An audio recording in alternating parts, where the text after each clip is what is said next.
Mr. President. Thanks for getting back to us. Dean. Hi. Okay, so let's get right to it. How is your reception now, Jeanine? They had a security reception situation, but never sounds too good. Is it okay? It's okay, and you're on air right now, Mr. President, so Good, let's get to it. Good. With you, okay. I like being on air with your beautiful well, ratings. thank you. I appreciate that. Mr. President, even, aside from some of the protesters, in Washington, there is an excitement. We have a Supreme Court justice. It's one of the highlights of your administration so far. You have to be very, very excited about what you accomplished, and you accomplished it. Well, I am very excited. And, the protesters were a very small group, a tiny group of people. I just left tens of thousands of people in Kansas. And, it's amazing what's going in the country. And we have a great new Supreme Court justice, Jeanine, as you know very well. I do. And, Mr. President, a lot of people, other presidents might have pulled the plug, and we were talking about this while we were trying to reconnect with you. There were a lot of other conservative justices that you could have said, okay, let's try somebody else.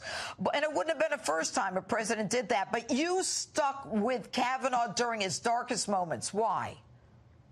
Well, for one thing, it would have been very unfair to him. If you think about it, he's a highly respected man.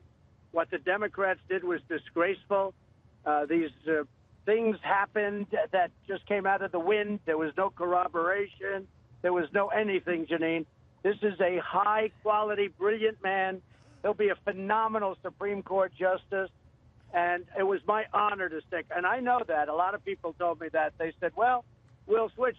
You'll never get anybody like this. This is a very, very outstanding person and individual with an incredible family, and it would have been very unfair to him. What they did was disgraceful, what the Democrats did, and you saw that group with Blumenthal, who falsified his service in Vietnam, and a terrible mayor of Newark, New Jersey, Cory Booker, and, the whole group, Dianne Feinstein, who, in my opinion, leaked the papers. It was terrible what was happening and what was happening. Very unfair, so I did stick, Jeanine, yes. And I'm very happy I did. Mr. President, you have a very uncanny instinct. You have a gut sense of things, and you were very disciplined after Christine Ford came out and the left was going wacky. But there was one point where you pivoted at a rally in Mississippi just a few days ago. You went off script, and some people said that you were extremely unkind to Christine Ford. But what was it that got you to pivot from your restraint about her and to fight for Kavanaugh at that point? Well, there were a lot of things happening that weren't correct. They weren't true. And there were a lot of things that were left unsaid. And I thought I had to even the playing field because it was very unfair to judge. Now I can, very nicely say Justice Kavanaugh. Right, and, right. It was a very unfair situation. So I evened the playing field. And once I did that, it started to sail through. He was treated very, very unfairly, Jeanine. And Mr. President, when you say it started to sail through, even the Washington Post, I'm going to repeat that, even the Washington Post, top of the fold today, talks about the fact that when you went off script and you went after Christine Ford, saying nothing that wasn't already true, talking about her memory failures regarding the fundamentals of her assault, they said it was a turning point to victory, that when you did that, you turbocharged the momentum behind Kavanaugh. When his fate was most in doubt, I mean, there's no question that he has to turn around and the country and recognize that what you did was instinctive, it was guttural, and you did it, and you won. Well, I think it was a very important moment. It was a very big turning point, as the Washington Post was actually, shockingly, they said something that was very positive. And I'm very proud of it because we're going to have a great, great justice of the Supreme Court for many years. And I fought hard to make sure that he got on. And you're going to see what happens. You're going to see how great he will be and will become. I have no doubt about it at all. All right. So coming out of this, should there be consequences, Mr. President, to those people who promoted falsehoods? When you look at someone like that lawyer Avenatti, who, the allegations that he was promoting when he brings out this alleged victim were so preposterous that they dissipated on their own. Should this person be held for the falsehoods, not just in terms of grievances with the Bar Association, but even beyond that? Well, he made false accusations about me on another matter, totally false. It's a joke. When just a disgrace that they're able to do it. I'd love to see our libel laws get toughened up so you could take people and sue them. Exactly. But he made the same thing, totally false statements. You look at what happened, and yes, I think they should be held liable. I would say they should be held to the highest standard. You can't go around and whether it's making up stories or making false statements about such an important position, you can't do that. You destroy somebody's life. And there were many, many false things that were said about a very fine man and would have destroyed his family if this didn't happen. And it all came together in the end, and people realized it was false accusations, false statements. It was really something very interesting and actually very nice to see because he suffered, Jeanine. That was really unfair. I watched that very closely, and he suffered with false statements made about him, things that never happened. Did the Democrats make a tactical mistake that worked to Republicans' advantage, unfortunately, with Brett Kavanaugh as a sacrificial lamb, who I believe, and I'm just going to say it again, the turnaround was you in Mississippi. But did they make a tactical mistake, and is their anger going to carry them to the midterms in a positive way? Well, I think they overplayed their hand. I think they were very dishonest with the leaks and other things that they did. Even look at the lawyers representing certain people. They're right out of the Democrat playbook. They've represented others that are Democrats. That's what they do. How did they end up with all these lawyers that are always the same ones? And I won't even go into names, but I think they overplayed their hand. And I can tell you that the enthusiasm and the love and the feeling in the Republican Party right now is higher than I've ever seen it. And you see polls that are going up like rocket ships, races that are going to be won by margins on races, frankly, that the Republicans wouldn't have won. And now they're leading, and they're just better. We need more votes so that we can cut taxes even more, so that we can do things that they will never do. They're going to open borders, and crime is going to pour in. We want to have no crime. We want to have borders where you come into the country legally. You come in through a legal process, and so many things. The enthusiasm for the Republican Party is the strongest I've ever seen it, Jeanine, and it happened all over the last 2 to 3 weeks. All right, and if you're joining us, I'm Judge Jeanine Pirro. You're joining Justice. We are having a conversation. It is the top of the hour with the President of the United States. I'm going to continue that conversation. Mr. President, continuing with the discussion, you said that Murkowski will never recover from voting no on Kavanaugh, and then she kind of neutralized it by saying she was neutralized with the Senator Deere, I believe, whose daughter was getting married. What's going to happen to her in 2022? I don't know what's going to happen to her. I thought it was a very, very sad vote. I thought it was very, frankly, disgraceful.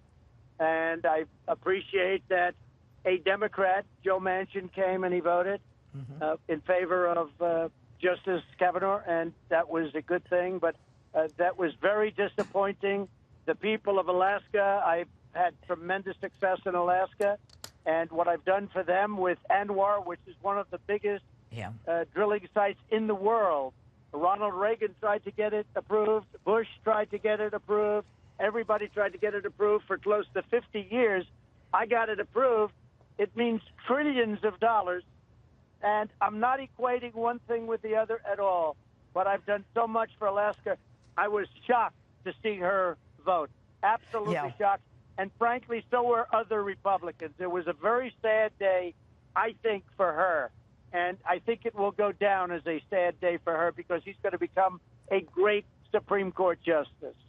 Yes, and with respect to Susan Collins and the speech that she made on the Senate floor yesterday, which she's been receiving kudos from everyone, they say that Senator Susan Collins is now receiving death threats. You know, I'm going to show some of the video of people who continued to disrupt outside the Senate floor as they voted today. What can we do about this? What kind of protection are United States senators going to get in this rough and tumble left that seems to have lost all sense of law and order? Well, you receive threats on both sides, but I will tell you, Susan Collins was a star. What she did was incredible. I spoke to her yesterday.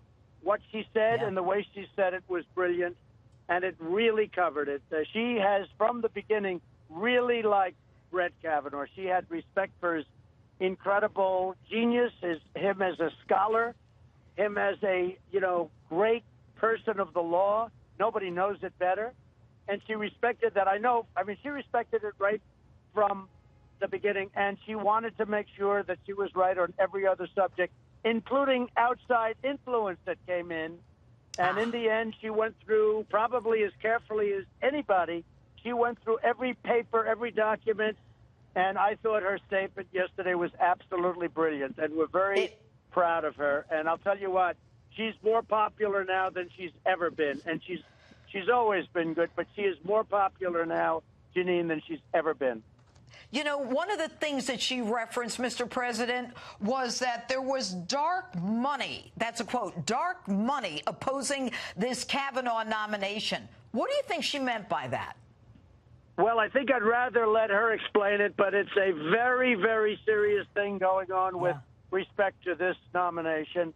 And the Democrats know he's so good, they just didn't want him there. And they would have fought others also, by the way, but they did not want him there. He is great in every way, and he's central casting. I mean, this is a man that was born for the position. I heard his name 10 years ago. They used to talk about he will someday be a Supreme Court justice. That was long before I thought of running for president, frankly. I used to hear his name as somebody that really should be on the Supreme Court. And that's what I did. I put him on the Supreme Court. And it's going to be, I really think it's a great day for our country. Oh, a lot of people are sharing in this celebration. Mr. President, do you think, though, and you spoke to him, of course, do you think it was bittersweet for him? Well, I know this. It was going to be very easy, and I picked him also for that reason. I said, this man is so good in every way, on a personal basis, on an intellectual basis, on a scholarly basis in schools, the highest grades, the highest marks, first in his class. I said, this will be an easy one. And they fabricated stories about him to make him look as bad as possible. They're fabrications. Had no bearing in truth. And it was really very difficult. And I'm really happy that we all stuck it out. You know, you could say I stuck it out, but he stuck it out also, and that took courage, because what they did to him and his family, Jeanine, was horrible. Yeah. It's a tough thing, especially when you have little girls. I want to move on to something that you talked about at the rally, Mr. President, and you talked about a sixth branch of the armed forces, the Space Force. What is the Space Force? Well, Jeanine, as we advance, space is becoming more and more important for defense, and that means defense and offense. And if it's going to be a part of the Air Force or one of our other forces, frankly, it's never going to be out front. It needs its own identity. And we're doing Space Force. The generals agree with me 100%. And so much of our defense and offense will be related to space. So we're setting up a new branch of the armed forces that's taking place very rapidly. Everybody agrees with it. All right. And if Melania, who was in Africa today, I think in Egypt at the in Giza at the pyramids, she looked so phenomenal. I agree. Her visit there. We're very proud of her. She was in 4 African countries.